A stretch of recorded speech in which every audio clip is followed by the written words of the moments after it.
Lesson 11, I will solve problems using a symbol for the unknown angle measure. So in Lesson 10, we started learning how we could solve for problems without using a protractor if we knew part of two adjacent angles or two angles that were side by side.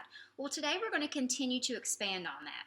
If you'll think back to yesterday, or it may have been today, I don't know, but if you think back to Lesson 10, the big idea here was if you had two angles, and it was either a straight angle like this, made up of two parts, and we knew that if we took angle A and we added it to angle B, they had to equal what? If this is angle A and this is angle B, if this is a straight angle, A plus B had to be equal to 180 degrees because this is a straight angle.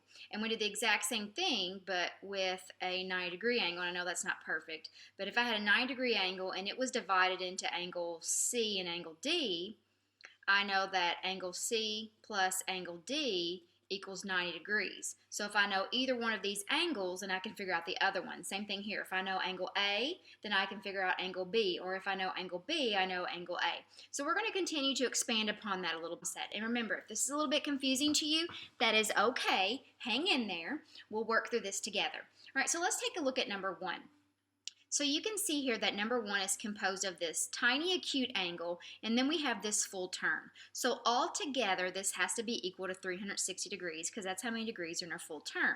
So angle D plus 20 degrees equals 360 degrees. So if I subtract these two numbers, that tells me that angle D is 340 degrees. Okay, look at this one. Again, we have one full turn. Now, it doesn't tell us the measurement of this, but we can tell because this symbol tells us what? The symbol tells us that this is 90 degrees. So I have angle C plus 90 degrees equals 360 degrees. So if I subtract these two numbers, it'll tell me angle C. Well, 360 degrees minus 100 degrees is 260 degrees, and I have to add 10 to that because I'm only taking away 90. So C equals 270 degrees. If that doesn't make sense to you, it's perfectly okay to write it out like this. And to use regrouping to subtract, you would come over here and say, okay, this has to become a 2, and this has to become a 16. But I promise you will get 270 degrees. All right, now let's take a look at C. Why don't you try to do C by yourself? And if you get stuck at any point, you can always come back and press play and I'll walk you through it.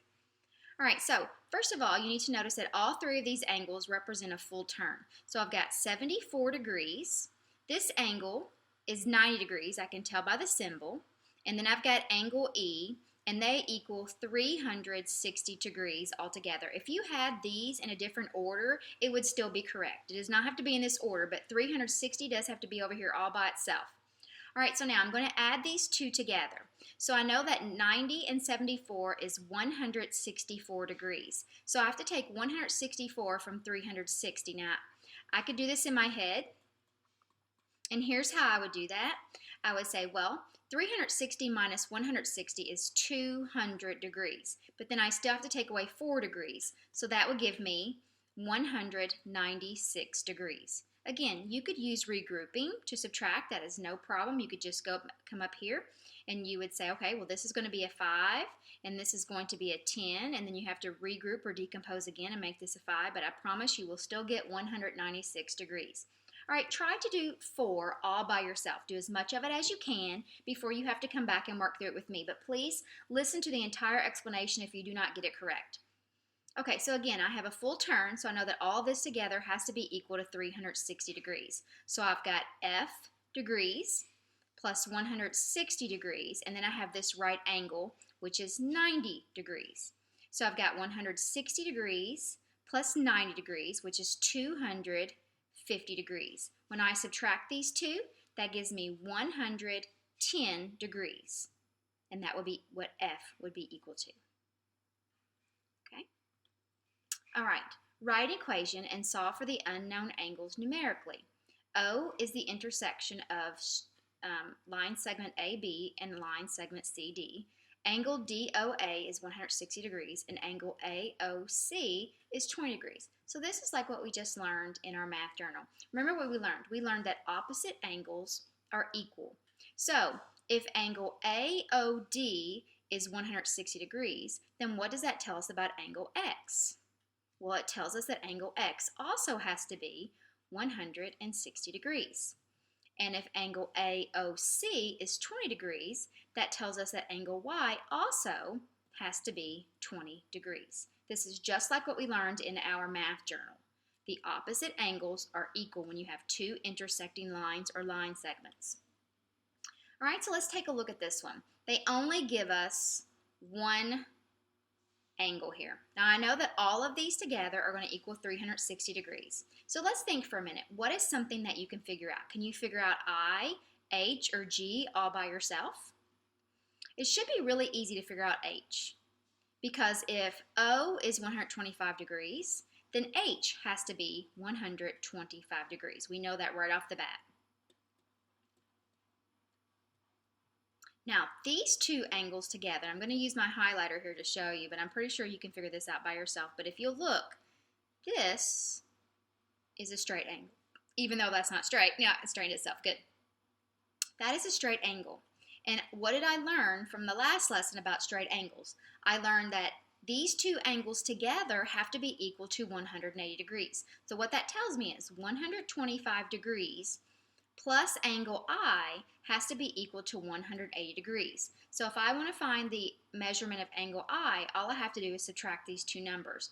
Well, 180 minus 100 gives me 80 degrees, and 80 minus 25 gives me 55 degrees. If that's hard for you to do in your head, again, you can always come over here and write it out. There is no shame in that. Okay, as a matter of fact, you might get it right because it looks like I didn't get it right. No, I did. Okay, so this would be 7 and this would be 10, so this would be 55 degrees. So if I know that angle I is 55 degrees, what does that tell me about angle G? Because they're opposites, it tells me that angle G is also 55 degrees. Okay? All right, let's take a look at angle 7. It gets even more complicated here, doesn't it? So let's just break it down here for a second. Let's try to figure out what can we figure out first. What can we figure out? All right, I've got to figure out K, M, and N. Well, I already know this is 90 degrees, right? 90 degrees. So there's a couple of things that I can do here. I can take a look at this angle. What about this straight angle right here? I know that this angle plus M plus 36 have to be equal to what? If it's a straight angle, what does it have to be equal to? It has to be equal to 180 degrees, right?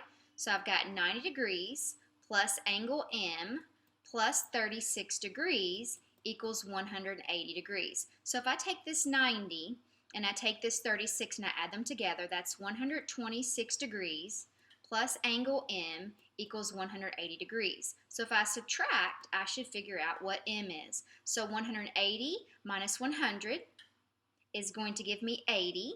And then when I take 80 minus 20, that's going to be 60. And I take 6 more away, that gives me 54 degrees.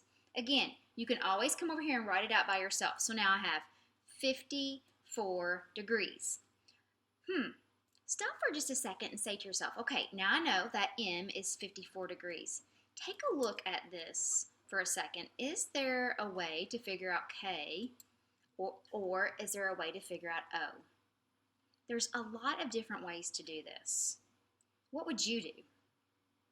Well, what I probably would do is there's a couple of things I would do. Well, I know that angle O, and if you look at this really closely, you can see that angle YOX is the opposite of angle WOZ. You see that? Those are opposites. But WOZ has been broken down into two separate angles. So if I put these two angles together, then I should get the measurement of angle N. So I could say 90 plus 54 is 144 degrees, and that would tell me what angle N is. I bet you figured it out a different way, and hopefully you got the same answer as me. If you did not get the same answer as me, and you're not sure why, you could always come and ask me. I'll be glad to explain it to you. If you're at home, you may have to wait until you see me tomorrow. Okay, so we have angle N is 144 degrees. We know this is 36. We know this is 54. And let's take a look at K. Do you see the opposite of K? Well, if this angle is 36 degrees, then K also has to be 36 degrees. Okay? All right, that was a lot of information to take in, a lot of geometry and a lot of measurement, a lot of thinking. If you have any trouble with this, you can always come and ask me. You can always look back to your journal and you can always look back to your problem set to help you.